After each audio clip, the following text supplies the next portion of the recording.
Most of us view change as an event that happens, with an ending point of the current state and a starting point of the future state. It seems simple enough, but the human aspects of the transition can be challenging. Let's look at what happens as we go through that transition, using a model to guide us. Before a change is introduced, we generally enjoy a higher level of confidence and satisfaction with our current state. Once the change is introduced, our reality may not resemble what our expectations were. As we begin to learn what the change is really going to be like, our confidence and satisfaction levels drop, and we tend to become more doubtful and pessimistic. As we start to make progress and begin to see results, we make our way through the valley and begin to increase our confidence and satisfaction and become more hopeful. As we move further up the hill, we begin to become more certain that we can do it. It is important to keep forward momentum at this stage. Finally, we get to what we refer to as the new normal, success. So what makes change so difficult? Change is not linear, and often we will see progress and appear to be moving forward up that hill, but then we slip back into the valley and become doubtful again. It's this back and forth movement in the valley that can cause pessimism and can be interpreted as resistance in some people. In other situations, you might see an employee experience an initial positive response to the change, and although this can feel exciting as a leader, be prepared for your employees to still experience other parts of the transition curve, such as doubt at some point. Another potential obstacle can be when the transition tends to drag on.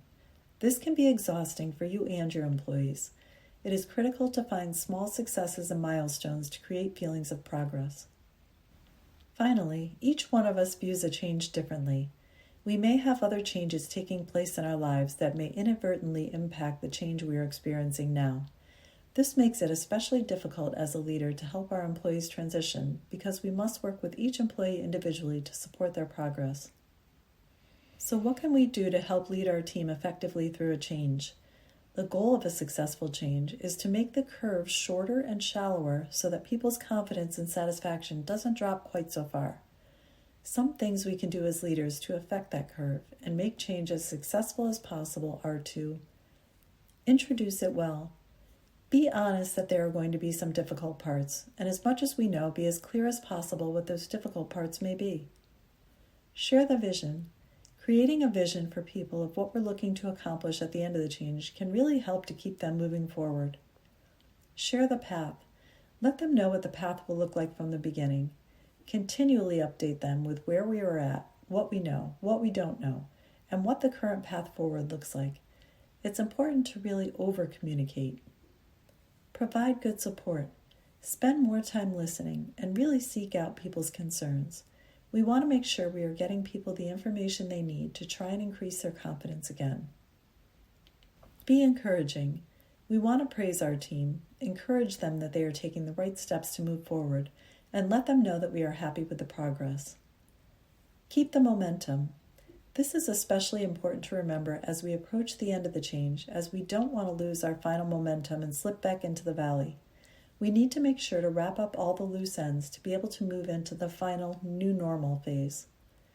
And when the change is complete, we want to celebrate the success, acknowledge the hard work that was done, and make sure people feel appreciated for their efforts.